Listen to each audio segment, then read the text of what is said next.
This is Democracy Now!, democracynow.org, The Quarantine Report. Today, we spend the hour with the author of a book President Trump doesn't want you to read. Mary Trump is the niece of President Donald Trump, a clinical psychologist, author of Too Much and Never Enough: How My Family Created the World's Most Dangerous Man.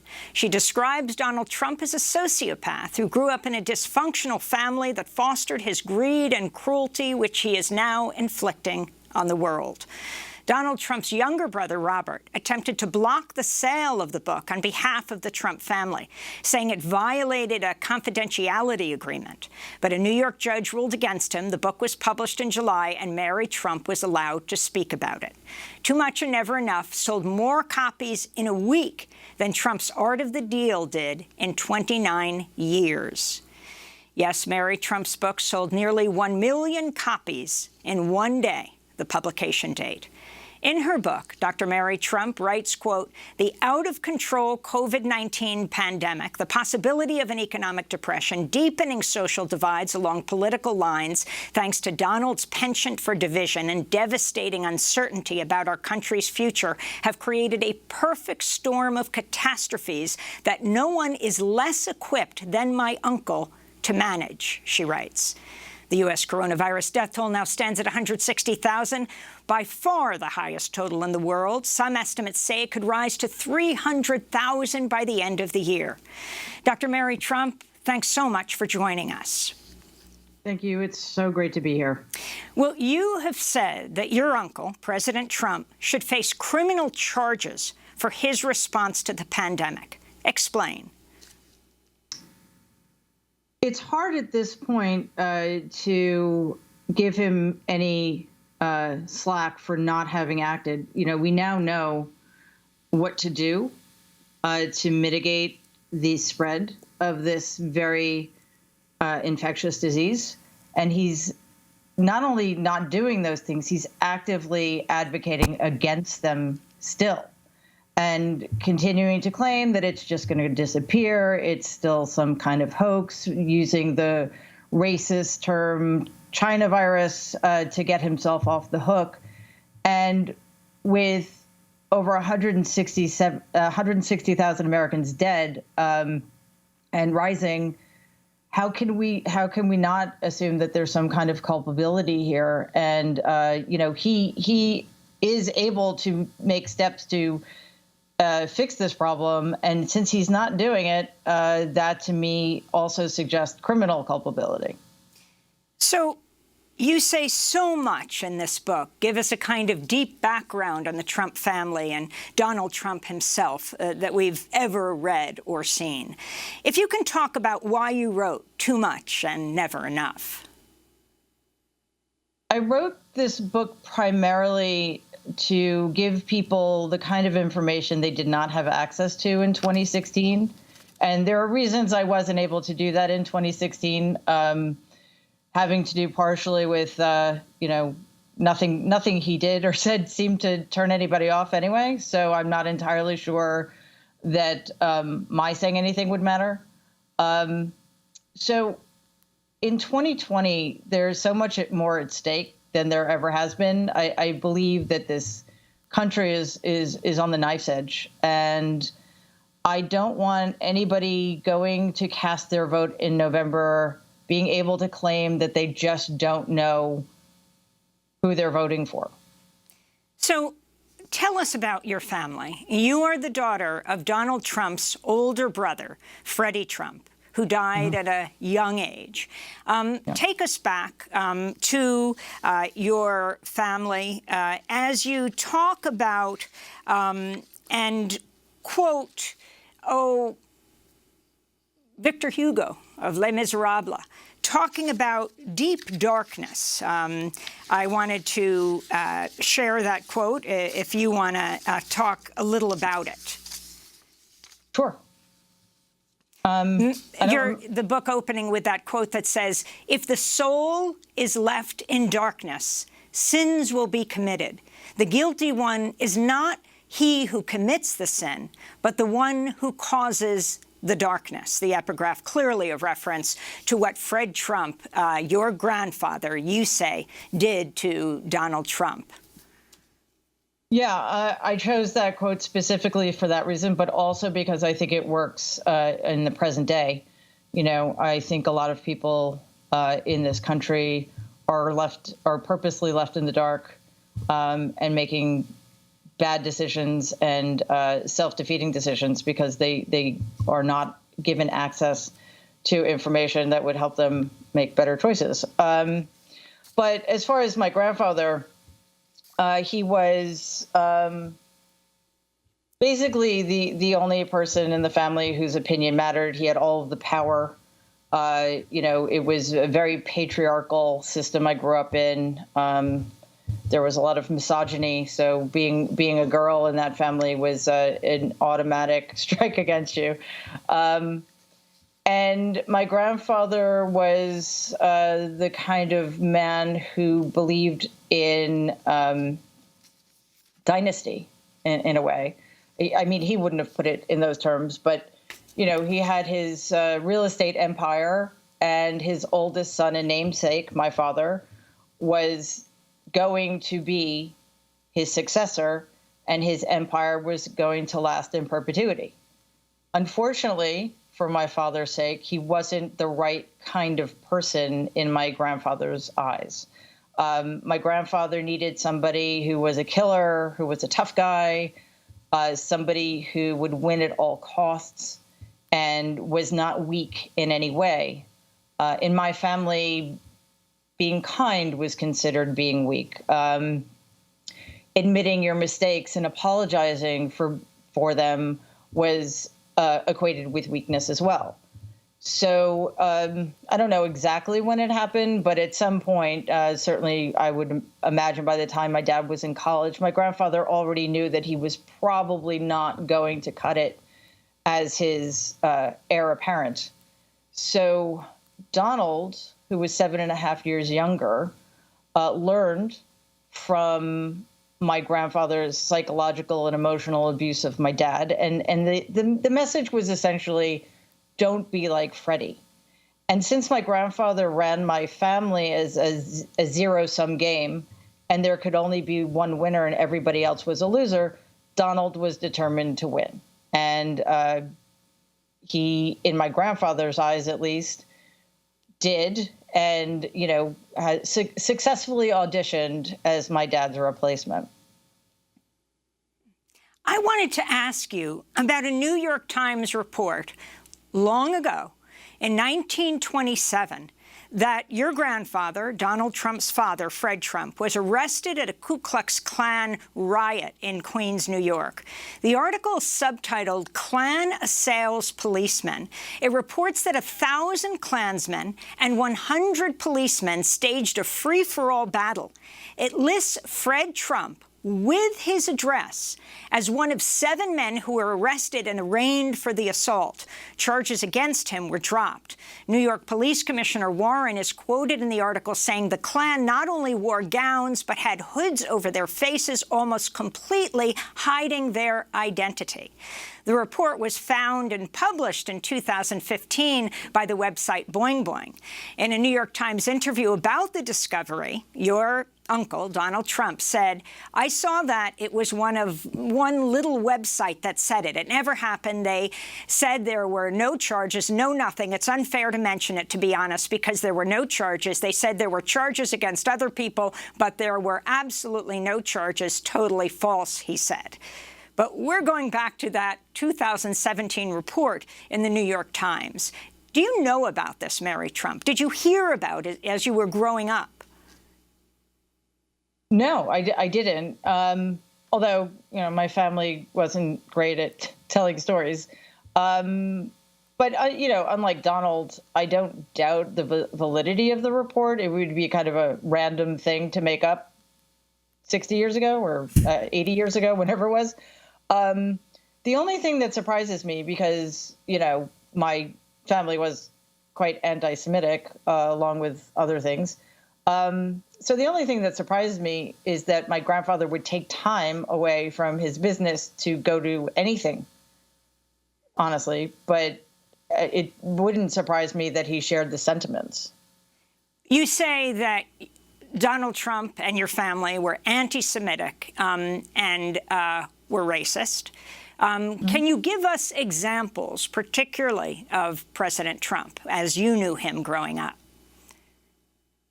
You know, I can't, because it was just the way it was, honestly. It was sort of the background. You know, the terms were thrown about rather casually. And, you know, I don't want to suggest that, like, there was this sense of virulence in the household, but, you know, it was just language that was used, and it was a given. So I can't think of any specific examples. I mean, if I could, that would suggest that it didn't happen very often, you know. Did you ever hear Donald Trump, your uncle, use the N-word? Yeah, sure. Yeah, sure. Well, you know, I know that sounds awful to put it that way, but when you live in a family, and, you know, you're a kid, it's not that I didn't know it was wrong. I did, because I lived a very different kind of experience growing up. You know, I lived in Jamaica, Queens, which was, you know, lower class, working class, and predominantly African American. I went to a school that was predominantly Jewish.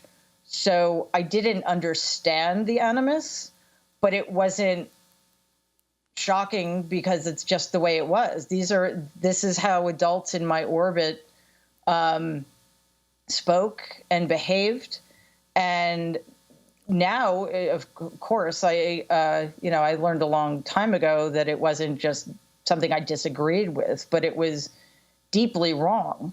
But, you know, I guess I say it the way I say it is just to underscore how casual and accepted it was. So I wanted to then go to the 1970s. Your father was being sidelined in the Trump organization, though it does sound like he very much didn't want to really do that job. He loved flying, and I want to ask you about him in a minute. But Donald Trump came to the fore very quickly, became president when he was in his early 20s. In 1973, the Department of Justice filed a federal lawsuit against Donald Trump and the company for alleged racial discrimination at Trump housing developments in New York. Again, the Justice Department suing personally Donald Trump, his father, your grandfather Fred, and Trump management in order to obtain a settlement in which Trump and his father would promise not to discriminate. It was settled like 2 years later, after Trump tried to countersue the Justice Department for $100 million for making false statements, allegations all dismissed by the court.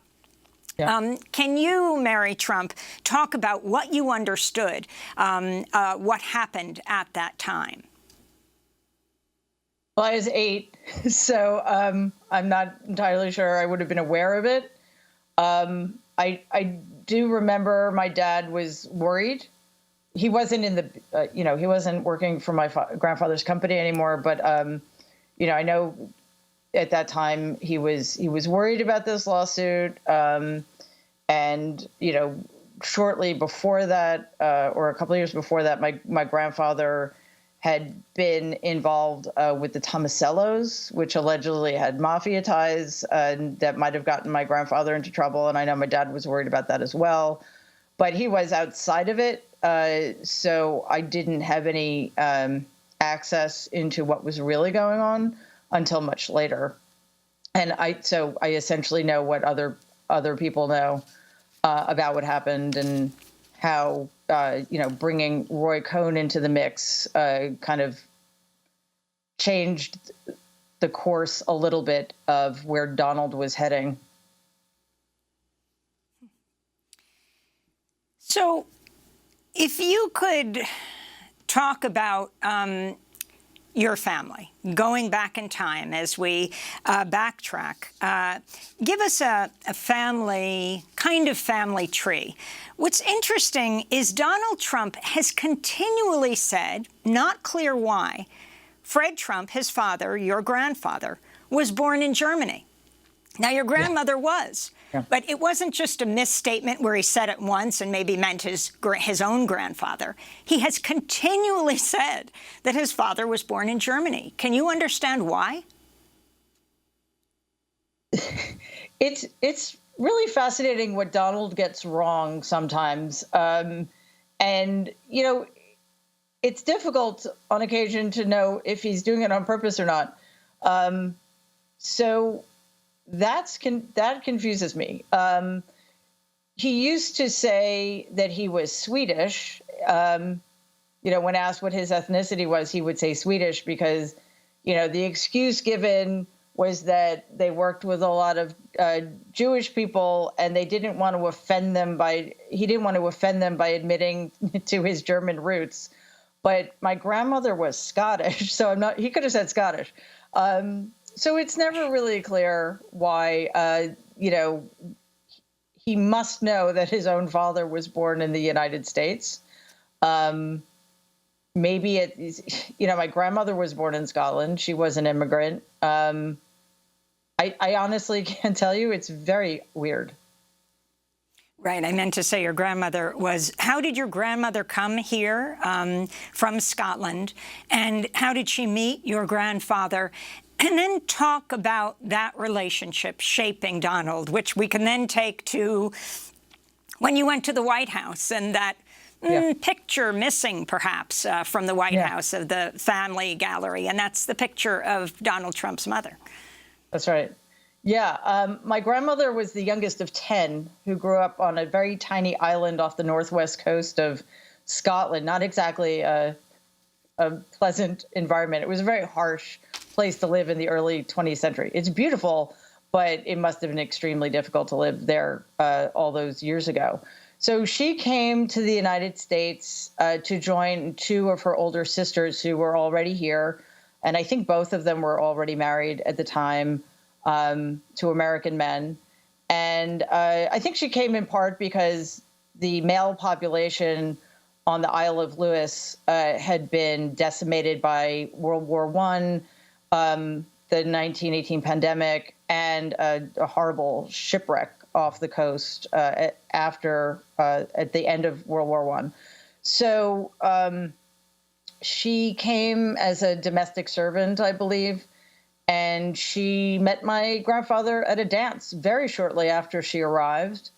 And family lore says that my grandfather, who was living with his mother at the time, went home after the dance and told her that he had found the woman he was going to marry, and which he did. But it was 5 years later, which I never found out why it took so long. But anyway, they got married. And very shortly started having a family. And my grandfather by that time was already very, very successful. And that that trajectory never changed direction. He got more successful and more wealthy every year. But when Donald was 2.5, my grandmother got very ill. By that point, all 5 of their children had already been born. Marianne was the oldest, then my dad, my Aunt Elizabeth, Donald, and a 1.5 years later, Robert, who was 9 months old when my grandmother became ill.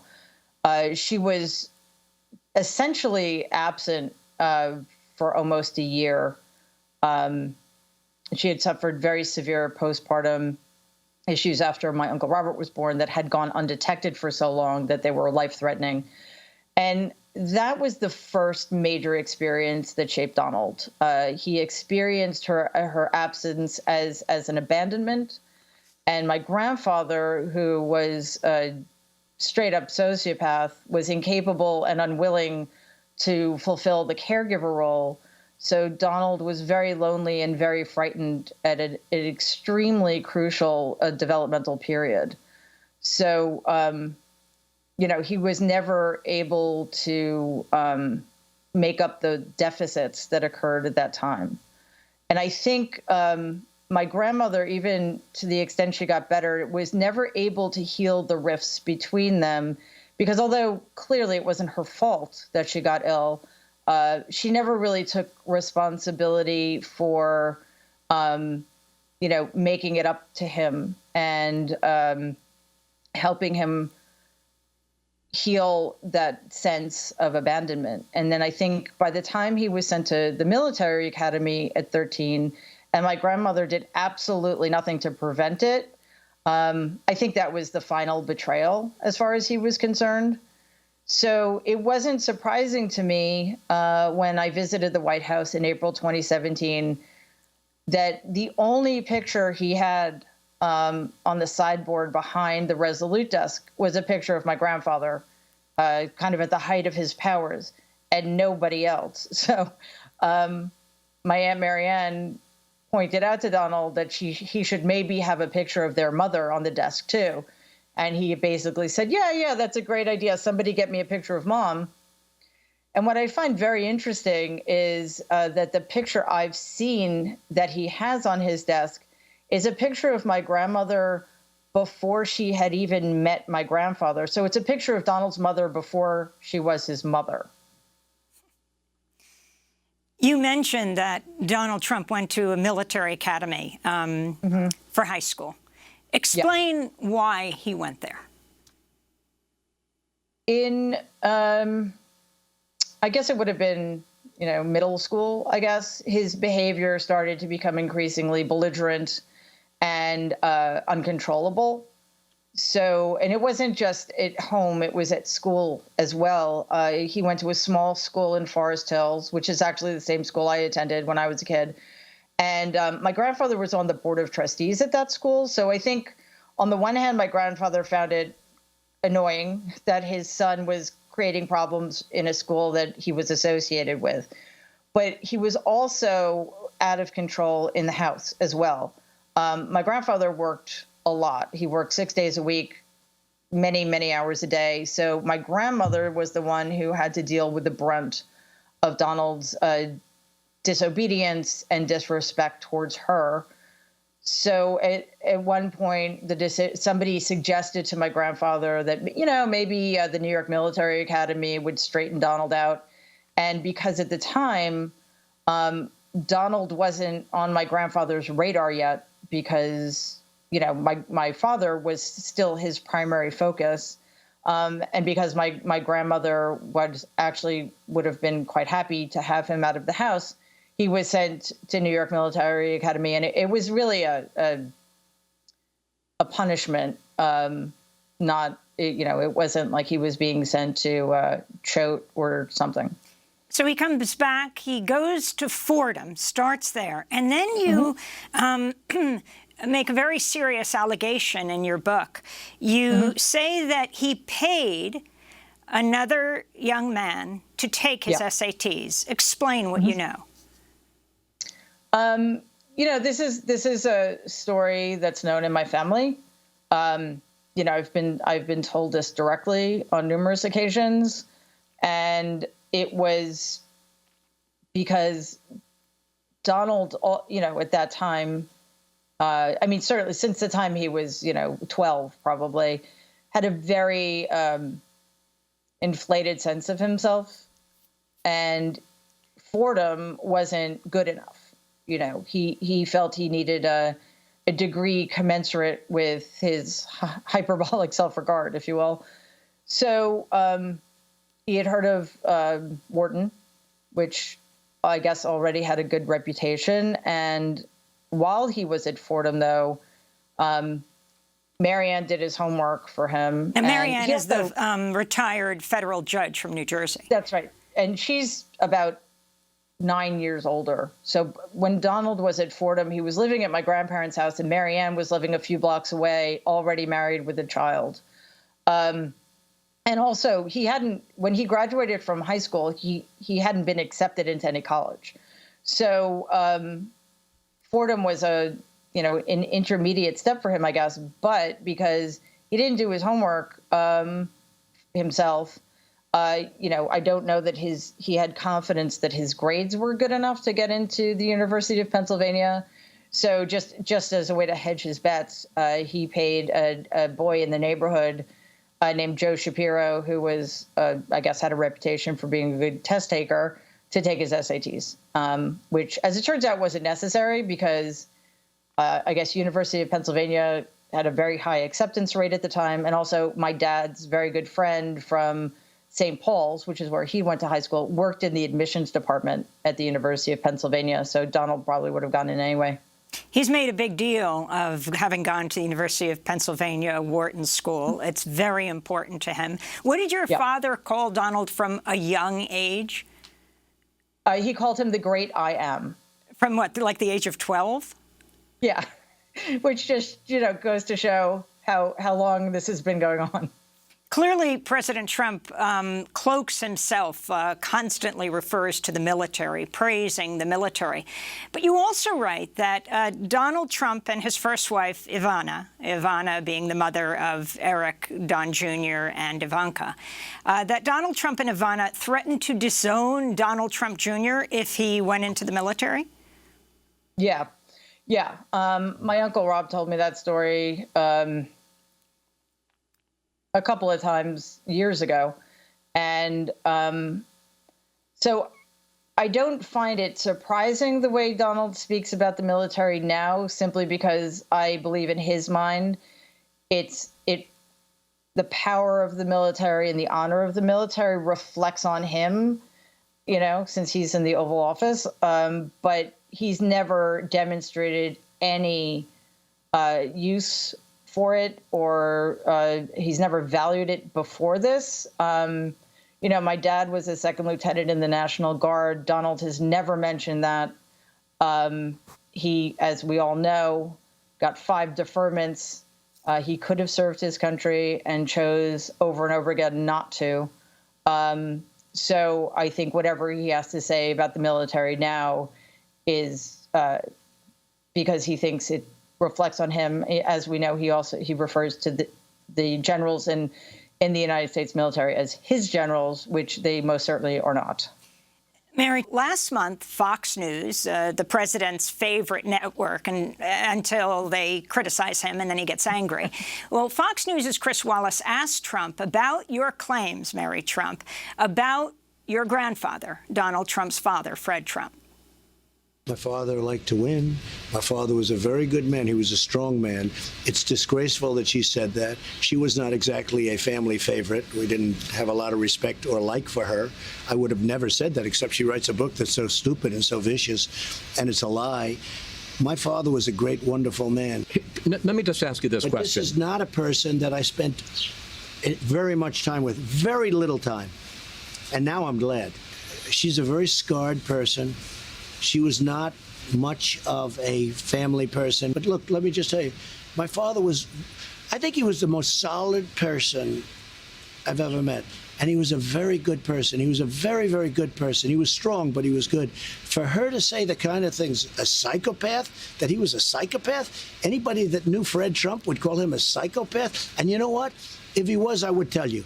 And I would say, Chris, I was with my father, and it was impossible. My father was tough. He was tough on me. He was tough on all of the kids, but tough in a solid sense, in a really good sense. For her to say, I think the word she used was psychopath, what a disgrace. She ought to be ashamed of herself. That book is a lie. That's Donald Trump saying it's a lie, that you calling your grandfather a psychopath, and of course you've called President Trump a sociopath. Can you respond to what he said? Yeah, first of all, I refer to my grandfather as a sociopath, and I actually don't diagnose Donald specifically. Because I think it's kind of irrelevant, but he certainly exhibits sociopathic behaviors. That's for sure. What is he going to say? Of course, he'll deny that my grandfather was a sociopath, but I don't know that you could find many people who knew my grandfather who would say he was a good person, or any for that matter, who weren't related to him. And what's most telling about that is that, Donald makes it clear that, or it claims anyway, that he didn't spend a lot of time with me. First of all, I was at my grandparents' house all the time. All of the older grandchildren were at my grandparents' house very frequently when we were growing up. But if he didn't spend time with me, since he's my uncle, that would be sort of down to him, not me. But But in fact, he spent enough time with you to ask you to be the ghostwriter for his sequel to The Art of the Deal. Yes, indeed. So I guess nobody's asked him about that, but I don't know what maybe he would say that he didn't know that I was his niece. So he hired me. But can you say what he said to you when you were 29 years old and you went to Mar-a-Lago? It was hot outside. You were wearing a bathing suit. Yeah. We were having, it was just Donald, Marla, and me. Marla, his second wife. Yes. We were having lunch on the patio outside, and Mar-a-Lago, it was way before it was a private club, so it was just his place. And despite its, pretentiousness, it was pretty casual. So I felt comfortable coming from the pool with shorts and a bathing suit on. And Donald had his golf clothes on. And as I approached the table where they were already sitting, he looks up at me, and it was as if he'd never seen me before. And he said, he swore.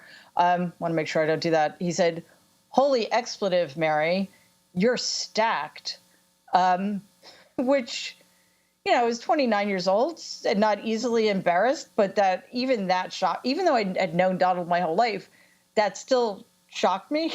And it created a bit of awkwardness in the moment. So I quickly just wrapped my towel around myself and sat down and was mildly horrified. When you heard that videotape from Access Hollywood where he talks about grabbing women, the P word, and how he can't help himself, bragging about sexually assaulting women,